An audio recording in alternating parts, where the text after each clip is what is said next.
He said, by the way, I'm going to be the best ear dicker you ever met in your life because I've been walking around the house practicing. I was like, really? Okay. It's a very funny turn. Yeah. It's really funny. Hello, gentlemen. How are we? Good. How are you doing? We're very good. Thanks. I love your Wonderful. background. Thank you. I loved your movie. Ricky Thanks. Stanicky was so much fun.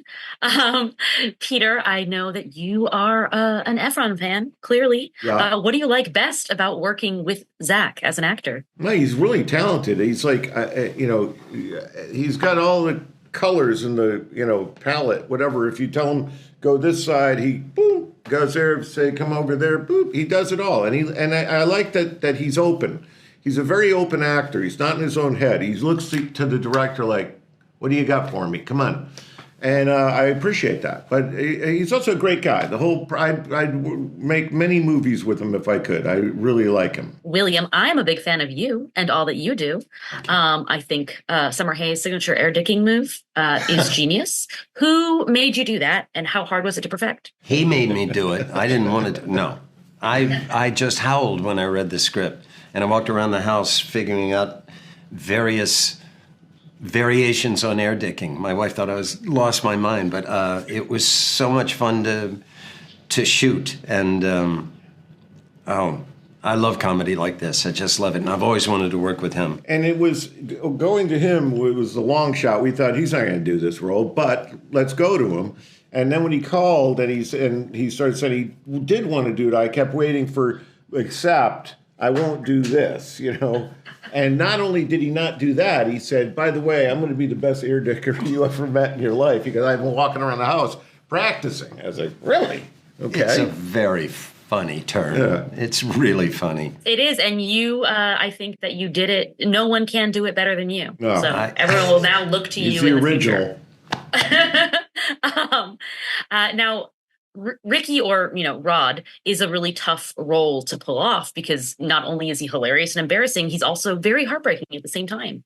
How did you and John Cena walk that fine line? There is a reality to the character that you have to find, and basically the reality is who is Rod that we started with, and this is a kid who had just in a couple stories told you he had a rough childhood and he's had a lot of problems in his life, so that when he becomes this character that's beloved and has friends and a girlfriend and getting job offers, he embraces it. And it's about the reality of wow, his life just got better. And if he has to quit this thing, what's going to happen? But it wasn't hard with John. He's an amazing actor. He's very funny.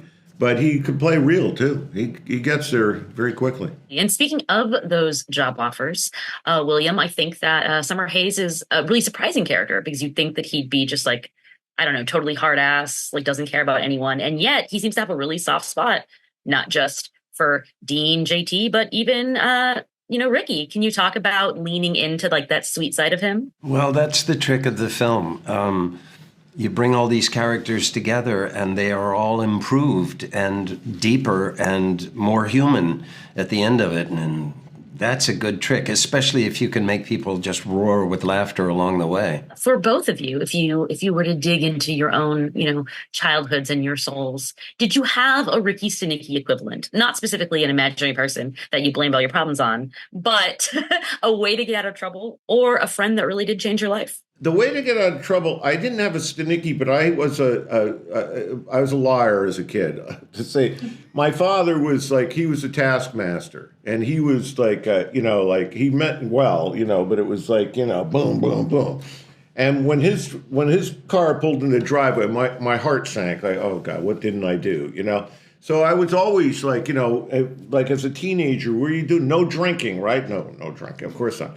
Where my sister, who was older, who was honest, she would say, well, I was going to have a couple beers. No, you're not going to have a couple, And she would battle it out with them in a way that was they would bump heads. I would just be, don't worry, no, and I go do what I wanted to do. But it was kind of for the same reasons, out of fear of getting in trouble. And that is what, where these guys start. I do remember, as a kid, not telling the truth a lot.